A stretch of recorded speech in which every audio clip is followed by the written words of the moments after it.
कल्याणी अपनी बकरी के लिए जंगल से घास लेकर आ रही थी। तभी पास वाले पेड़ पर एक जादुई पक्षी बैठा हुआ था।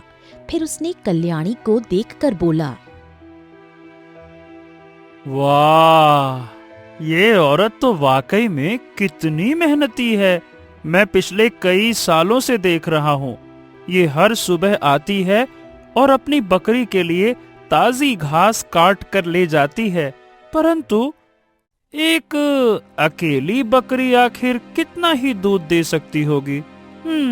बस इतना ही कि शायद परिवार की सुबह की चाय बन जाए। इस छोटी सी कमाई से उनका गुजारा भला कैसे चलता होगा? वो आखिर बेचते क्या होंगे? ये स्त्री बहुत ही दयालु और सरल स्वभाव की लगती है और मेरा मन कहता है कि इसके जीवन में थोड़ी खुशहाली तो आनी चाहिए। मैं एक जादुई पक्षी हूँ, क्यों ना मैं गाय बनकर इसके घर चला जाऊं, फिर मेरा दूध बेचकर ये आराम से अपनी जिंदगी गुजार पाएंगे।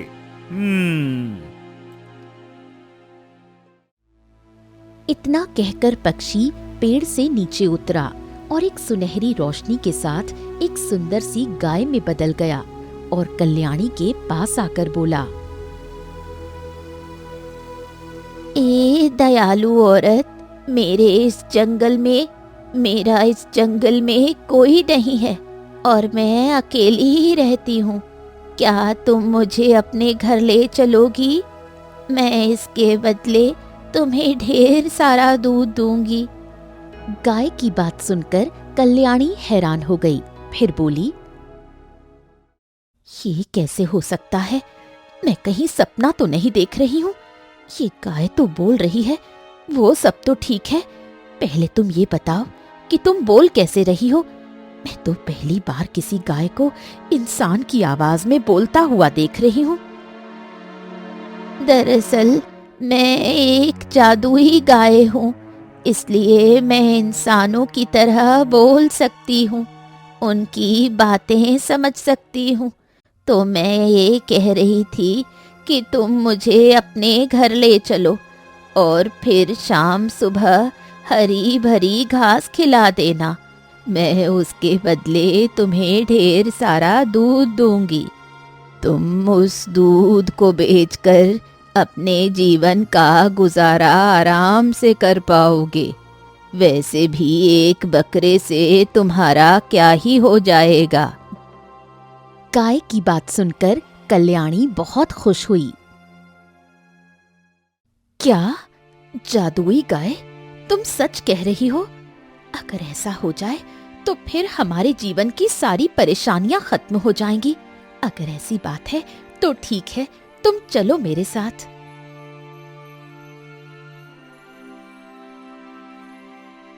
कल्याणी उस गाय को लेकर घर जाने लगी। थोड़ी देर बाद कल्याणी गाय को लेकर घर पहुंची। अरे अरे अरे कल्याणी, ए भाई, तुम तो बकरे के लिए जंगल में घास काटने गई थी ना? ये फिर तुम गाय किसकी पकड़ ले आई? अजी, मैं इस गाय को कहीं से पकड़ कर नहीं लाई हूँ। दरअसल ये तो मुझे जंगल में मिली है। हमें इसे बस थोड़ा बहुत चारा देना है और बदले में ये हमें ढेर सारा दूध देगी। एक बकरी से हमारा गुजारा तो नहीं हो पा रहा था। अब इस गाय का दूध बेचकर हमारी परवरिश अच्छे से हो जाएगी। कल्याणी, कहे तो तुम सही रही हो। चलो, ये तुमने काम बहुत ही अच्छा किया। फिर आज से हम इस गाय को अच्छे से पालेंगे, है ना? आजा आजा आजा। चल चल चल चल।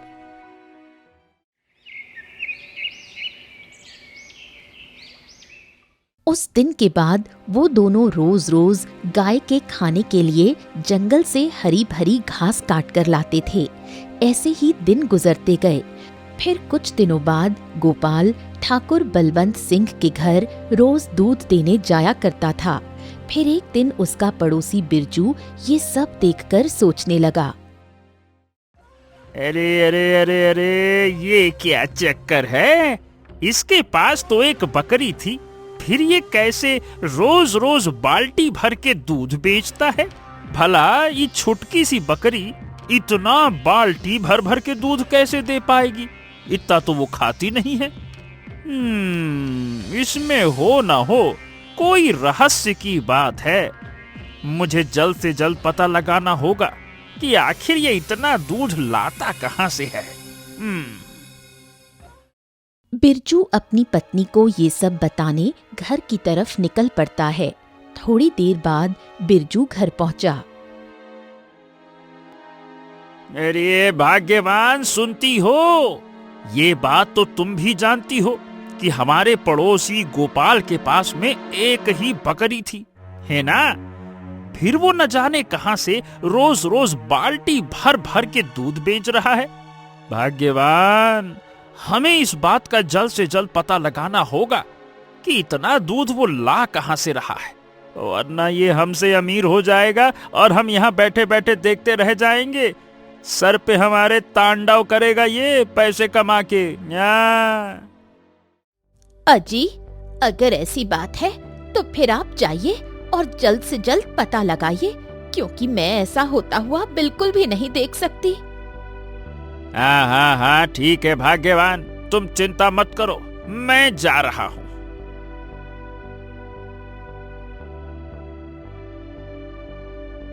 बिरजू गोपाल के घर पहुंचा और चोरी चोरी सब कुछ देखने लगा। और घास खाना है तो बताओ, और ला देता हूँ। लगता है बहुत अच्छा लगा है? नहीं नहीं गोपाल, आज तुमने मुझे बहुत सारा खिला दिया है, अब मैं थोड़ा भी नहीं खा सकती। वहीं दूसरी तरफ बिरजू गाय को बोलता हुआ देखकर बिल्कुल हैरान हो गया। अरे अरे अरे, ये क्या देख रहा हूँ मैं?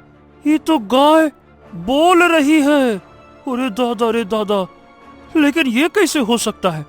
भला गाय भी इंसानों की तरह बोल सकती है क्या? नहीं नहीं नहीं नहीं नहीं नहीं, ये तो बड़ा खतरनाक मामला है। गोपाल, आज तुमने मुझे बहुत सारी घास खिला दी है, तो इसलिए आज मैं तुम्हें बहुत सारा दूध दूंगी। तुम्हें जितना दूध चाहिए तुम उतनी बाल्टी यहाँ पर रखकर चले जाओ। फिर कल सुबह तुम वो सारी बाल्टी दूध से भरी हुई पाओगे। अरे नहीं नहीं नहीं सुरभि, तुम्हें ज्यादा दूध देने की जरूरत नहीं है। तुम पहले जितना दूध देती थी ना, उतना ही दूध दो, क्योंकि इतने दूध में हमारा गुजारा अच्छे से हो जा रहा है। और वैसे भी लालच करना ठीक नहीं होता है, लालच बुरी बलाएं हैं। क्या अब तुम खुश हो मुझे यहाँ लाकर? तुम परेशान तो नहीं हो रहे हो मुझे चारा देकर? मेरे दूध से तुम्हें कुछ फायदा हो रहा है या नहीं? हाँ, अरे बिल्कुल हो रहा है। तुम्हारे दूध के कारण ही तो हम अच्छे से देखो 2 वक्त की रोटी खा पा रहे हैं। नहीं तो बकरी के दूध में क्या होता था, चाय बन जाए वही बड़ी बात है। तुम्हारी कृपा है। हाँ। बिरजू खुद से कहने लगा। अच्छा, ये चक्कर है भैया। तो ये जादुई गाय दे रही है गोपलवा को बाल्टी भर भर के दूध। अब मुझे जल्दी से जल्दी कुछ न कुछ तरकीब लगानी होगी, योजना सोचनी होगी। समझ गया समझ गया। कल जब गोपाल सुरभि को जंगल में घास चराने ले जाएगा, तब मैं उसे मार दूंगा। फिर देखता हूँ ये दूध कहाँ से लाकर बेचता है। ये ठीक रहेगा, मैं ऐसा ही करूंगा। बड़ा आया गैया का दूध बेचने वाला।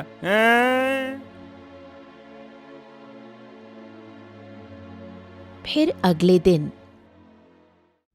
गोपाल, मैं तुम्हें एक बहुत जरूरी बात बता रही हूँ, तुम ध्यान से सुनो। अगर मुझे कभी कुछ हो जाए या किसी ने मुझे मार दिया तो तुम बिल्कुल भी चिंता मत करना। और जिस पेड़ के नीचे से मैं तुम्हारी पत्नी को मिली थी, उसी पेड़ की पत्तियां लाकर मेरे सिर पर रख देना। फिर मैं दोबारा जीवित हो सकती हूँ, क्योंकि मेरे पास ये शक्ति है। हाँ हाँ ठीक है सुरभि, लेकिन तुम ऐसी बातें क्यों कर रही हो? मेरी तो किसी से दुश्मनी भी नहीं है, तो भला तुम्हें कोई क्यों मारना चाहेगा? नहीं तो ऐसी बातें मत किया करो। चलो आज मैं तुम्हें जंगल ले चलता हूँ। वैसे भी बहुत दिन हो गए जंगल गए हुए। चलो आ जाओ। ए कल्याणी, मैं सुरभि को जंगल में घास खिलाने के लिए ले जा रहा हूँ। अगर लौटने में देर हो जाए तो चिंता ना करना। तभी अंदर से आवाज आई, ठीक है जी, जाइए, लेकिन थोड़ा ध्यान रखिएगा। जंगल में बहुत सारे खूंखार जंगली जानवर होते हैं। हाँ हाँ ठीक है भाग्यवान, ध्यान रखूंगा भैया, विशेष ध्यान रखूंगा। जंगल है वो, समझ गया, तुम चिंता ना करो। चलो।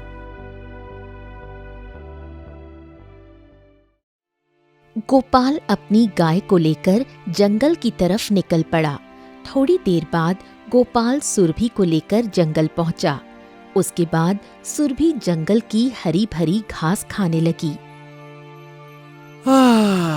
अरे रे रे रे रे रे, आज तो बड़ी गर्मी है। मैं उस पेड़ के नीचे आराम कर लेता हूँ। हाँ ये ठीक रहेगा। गोपाल पेड़ के नीचे जाकर बैठ गया। वहीं दूसरी तरफ बिरजू झाड़ियों के पीछे छिपा हुआ था।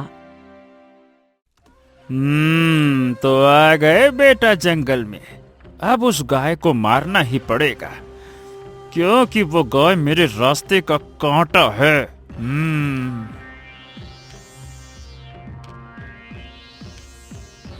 बिरजू सुरभि के पास जाता है। तभी अचानक गोपाल को सुरभि के जोर जोर से चिल्लाने की आवाज सुनाई पड़ी। सुरभि की आवाज सुनकर गोपाल तुरंत नींद से उठ गया और कहने लगा, हैं?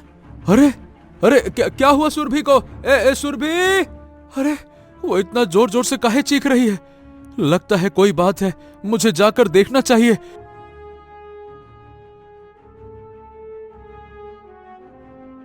गोपाल सुरभि के पास आया और सामने के नजारे को देखकर बिल्कुल हैरान हो गया, क्योंकि सुरभि अब मर चुकी थी।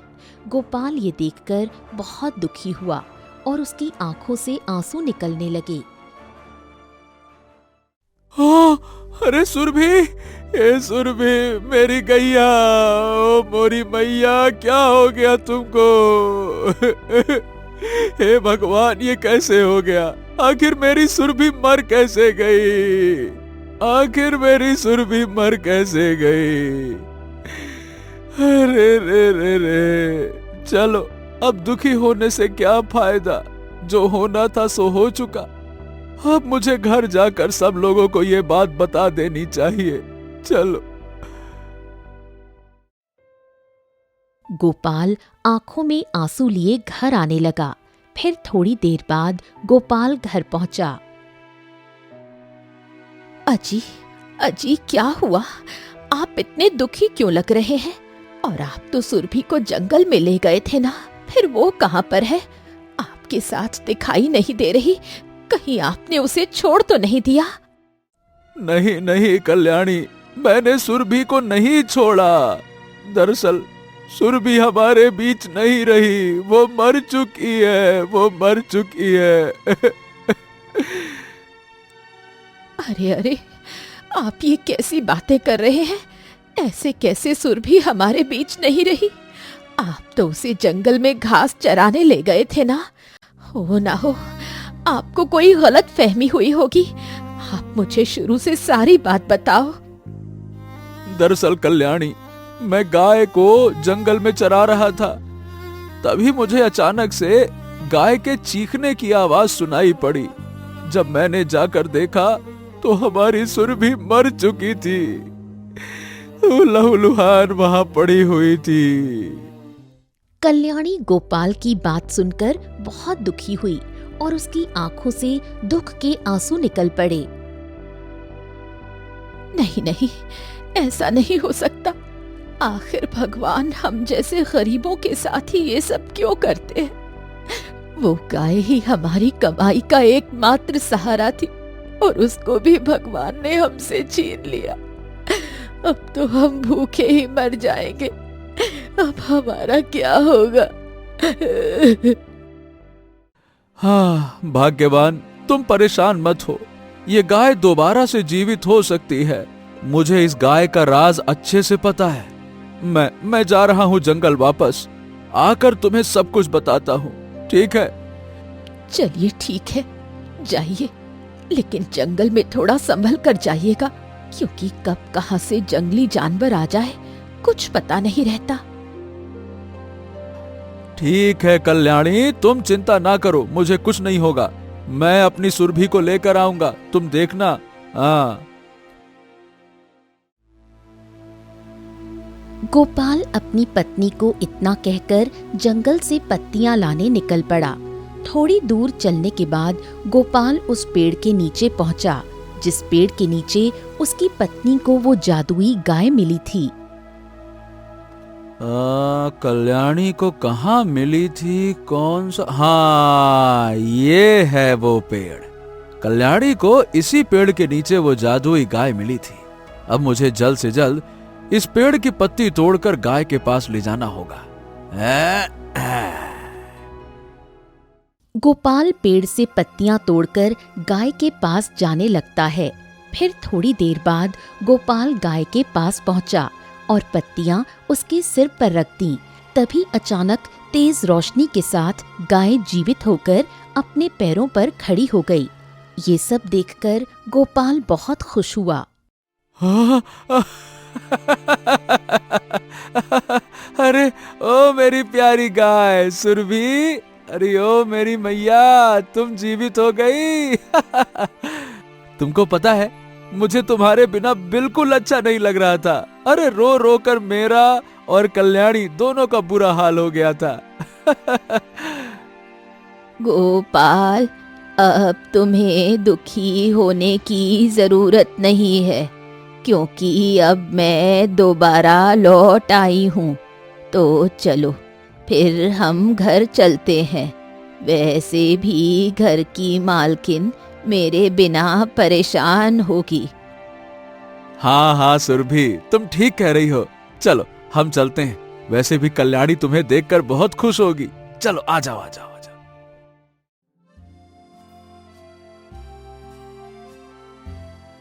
गोपाल जादुई गाय को लेकर घर पहुंचा। गोपाल ने अपनी पत्नी को सब कुछ बताया।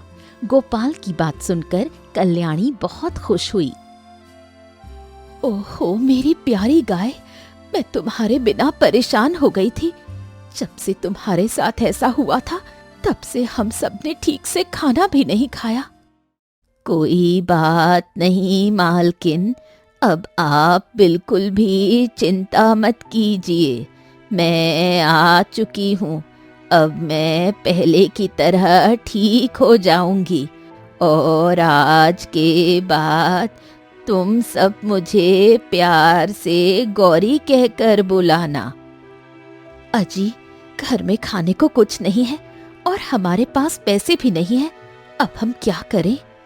कल्याणी की बात सुनकर गाय ही बोल पड़ी। गोपाल, तुम पैसों की चिंता मत करो।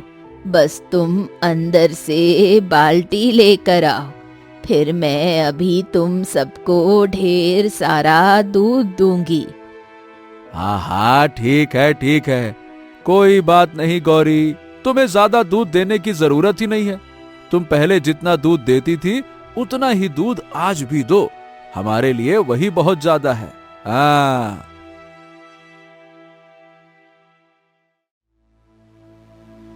गोपाल अंदर से बाल्टी लेने चला गया। थोड़ी देर बाद बाल्टी लाकर गाय के पास रख दी।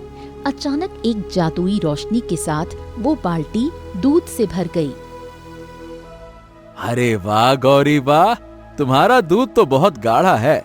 गौरी, अभी तो मेरे पास घास नहीं है, तो अभी तुम क्या खाओगी बताओ? कोई बात नहीं गोपाल, हमारे पास तो एक केले का पेड़ है ना, तो वही लाओ। दूध देकर मैं बहुत थक गई हूँ।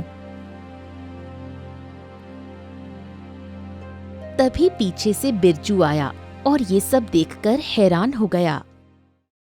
अरे अरे अरे अरे, मैंने तो इस गाय को जंगल में मार दिया था, फिर ये कैसे जीवित हो गई? ओहो हो, मुझे तो कुछ समझ में नहीं आ रहा। मुझे जल्द से जल्द कुछ न कुछ करना चाहिए। ये तो बहुत ही अजीब गाय है, चमत्कारी। गजब। रुक जाओ, अब तुम देखो मैं क्या करता हूँ। ठीक है भाग्यवान, मैं ठाकुर बलवंत सिंह के घर जा रहा हूँ दूध देने। शाम तक लौट आऊंगा, और अगर लौटने में थोड़ा देर हो जाए तो तुम चिंता ना करना, है ना? हाँ ठीक है जी, जाइए, लेकिन रात होने से पहले लौट आइएगा और घर आते समय थोड़े से चावल लेते आइएगा।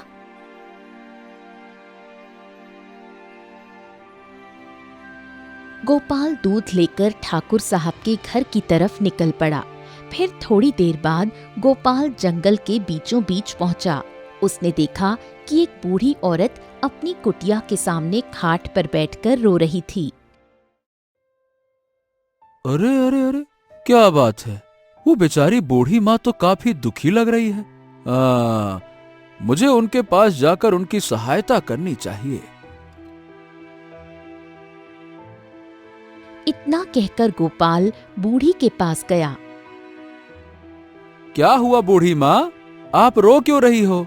कोई परेशानी हो तो आप मुझे बताइए, हो सकता है मैं आपकी कुछ सहायता कर पाऊं। बताइए क्या समस्या है? बेटा, मैंने पिछले 2 दिनों से कुछ नहीं खाया और मुझे बहुत जोरों से भूख लगी है। अगर तुम मुझे कुछ खाने के लिए दे देते तो अच्छा होता। गोपाल बूढ़ी माँ की बात सुनकर बहुत दुखी हुआ। ओ हो, हे भगवान, जरा देखो तो, ये बेचारी बूढ़ी माँ थोड़े से खाने के लिए कितना परेशान है। सबके पास अपने अपने दुख हैं। इस दुनिया में कोई भी पूरी तरह से सुखी नहीं है। क्या हुआ बेटा, तुम क्या सोचने लगे? कुछ नहीं बूढ़ी माँ, मैं समझ सकता हूँ। बूढ़े होने पर बहुत ज्यादा भूख प्यास लगती है। वैसे बूढ़ी माँ, आपके बहू और बेटे कहाँ पर हैं? बेटा, मेरे 3 बहू और बेटे हैं, लेकिन वो सारे मुझे बुढ़ापे में छोड़कर बाहर कमाने चले गए हैं और कभी हालचाल भी पूछने नहीं आते। बूढ़ी माँ की बात सुनकर गोपाल को बहुत बुरा लगा। अच्छा ठीक है, चलिए छोड़िए, कोई बात नहीं बूढ़ी माँ। मेरे पास दूध है तो मैं आपको थोड़ा सा दूध दे देता हूँ, आप उस दूध को पी लेना, ठीक है? ठीक है बेटा, तुम मुझे थोड़ा सा दूध दे दो। कम से कम मैं उस दूध को पीकर कुछ दिन तो जीवित रहूंगी, फिर आगे जो भगवान की मर्जी होगी सो तो होकर रहेगा।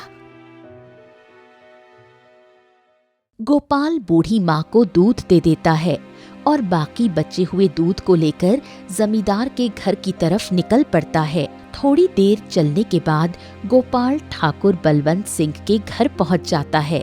उसके बाद गोपाल बोला, ठाकुर साहब, ओ ठाकुर साहब, ठाकुर साहब जरा बाहर निकलिए। ये देखिए, मैं आपके लिए बिल्कुल शुद्ध और ताजा दूध लेकर आया हूँ। ठाकुर साहब। तभी अंदर से आवाज आई, अरे हाँ ठीक है। अरे रुको भाई, आ गया, गोपाल आ गया। हाँ अभी आया। थोड़ी देर बाद ठाकुर बलवंत सिंह घर से बाहर निकले। अरे गोपाल, क्या बात है भाई, तुम बहुत दिनों बाद दूध लेकर आए हो। कहाँ थे अभी तक तुम? कोई परेशानी थी क्या? नहीं ठाकुर जी, कोई परेशानी नहीं। दरअसल कुछ दिनों से मेरी गाय बीमार थी, बस इसीलिए मैं आपके घर दूध नहीं ला पा रहा था। लेकिन अब सब ठीक हो चुका है। आज से मैं रोज आपके घर दूध लेकर आऊंगा। गोपाल ठाकुर को सच बताना नहीं चाहता था, इसलिए इधर उधर की बातें करने लगा। उसके बाद गोपाल दूध देकर घर की तरफ आने लगा। थोड़ी देर बाद गोपाल घर पहुंचा। ऐसे ही दिन गुजरते गए। अब गोपाल के पास किसी भी चीज की कमी नहीं थी और वो गरीब मजबूर लोगों की कई तरह से मदद करता था। फिर अगली सुबह बिरजू ने सोचा, नहीं नहीं नहीं नहीं, ऐसा नहीं हो सकता।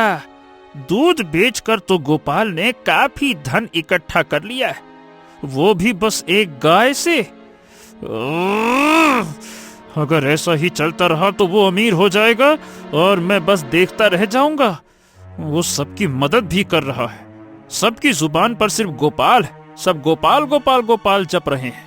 देखना, इस गाय को मैं जल्द ही मार डालूंगा। बिरजू फिर से लालच में आ गया। गांव में ये बात बिल्कुल आग की तरह फैल गई कि गोपाल के पास एक जादुई गाय है। फिर ठाकुर बलवंत सिंह को भी गौरी के बारे में पता चला। उसके बाद ठाकुर भी गाय के लालच में आकर गोपाल के घर पहुंचा। और भाई गोपाल, क्या बात है? मैंने सुना है कि तुम्हारी गाय का दूध बहुत अच्छा है। क्या मैं तुम्हारी गाय देख सकता हूँ? गोपाल स्वभाव का बड़ा ही भोला था, इसलिए गोपाल ने ठाकुर से कहा, हाँ हाँ हाँ, जरूर ठाकुर साहब, क्यों नहीं। आप मेरे साथ आइए आइए आइए आइए आइए। गोपाल ठाकुर बलवंत सिंह को लेकर गौशाला की तरफ जाने लगा। थोड़ी देर बाद गोपाल और ठाकुर गौशाला के पास पहुंचे। ठाकुर साहब, ये देखिए, ये है मेरी वो जादुई गाय जो मुझे रोज बाल्टी भर भर के दूध देती है। अच्छा, अरे वाह गोपाल, लेकिन मुझे यकीन नहीं हो रहा है। एक काम करोगे क्या, तुम अभी मेरे सामने इस गाय से दूध मांग सकते हो? हाँ हाँ, क्यों नहीं ठाकुर जी, आप थोड़ा रुकिए, मैं अभी इस गाय से दूध मांगकर आपको दिखाता हूँ। रुकिए, बाल्टी लेकर आया हूँ।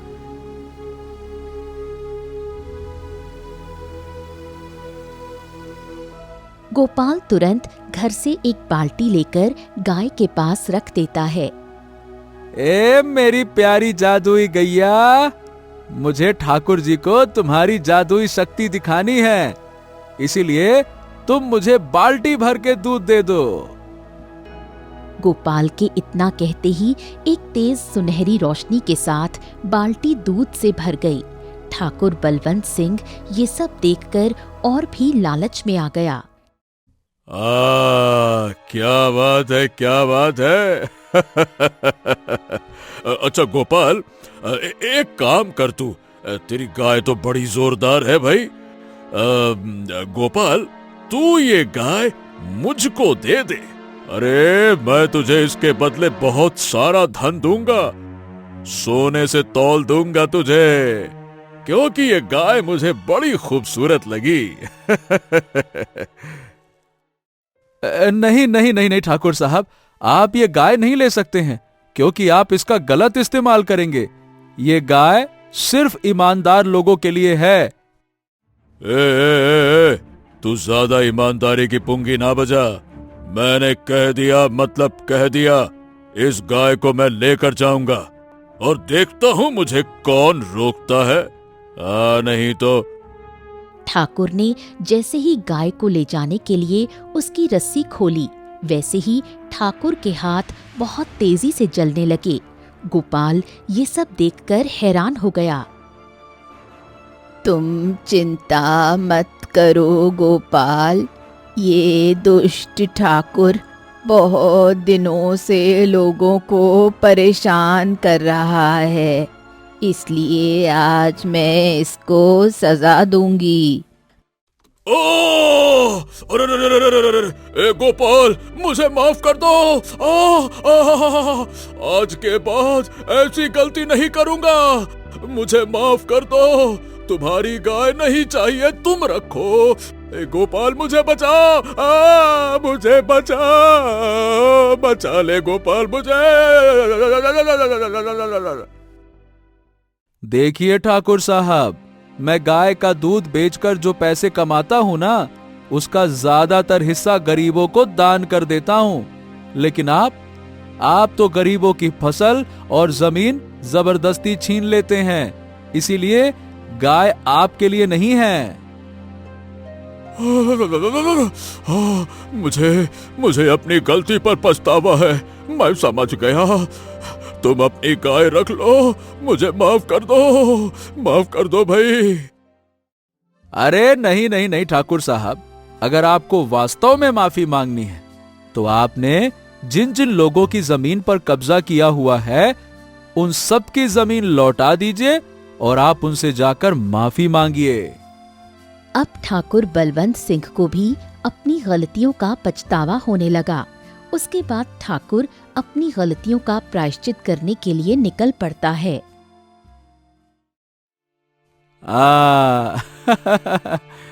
गौरी, अब तू भी चली जा, मुझे अब तुम्हारी जरूरत नहीं है। हाँ, मतलब तू रहेगी तो मुझे बहुत अच्छा लगेगा, लेकिन अब तू जा सकती है। तुमने मुझे जो दिया उससे मैं व्यापार करके बाकी की जिंदगी गुजार सकता हूँ। अब किसी और ईमानदार और मजबूर इंसान की मदद करो। तुम बहुत अच्छी हो, जिंदगी भर लोगों के साथ ऐसे ही खुशी खुशी रहना। और मेरी प्यारी गैया, भगवान भी तुम्हारे दिल की इच्छा पूरी करे। ठीक है, फिर मैं चलती हूँ।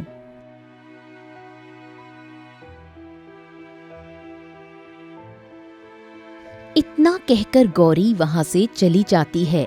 वहीं दूसरी तरफ ठाकुर बलवंत सिंह सारे लोगों का धन और खेत वापस कर देता है। फिर जरूरतमंद लोगों की मदद भी करने लगता है। उस दिन से सब हंसी खुशी रहने लगे।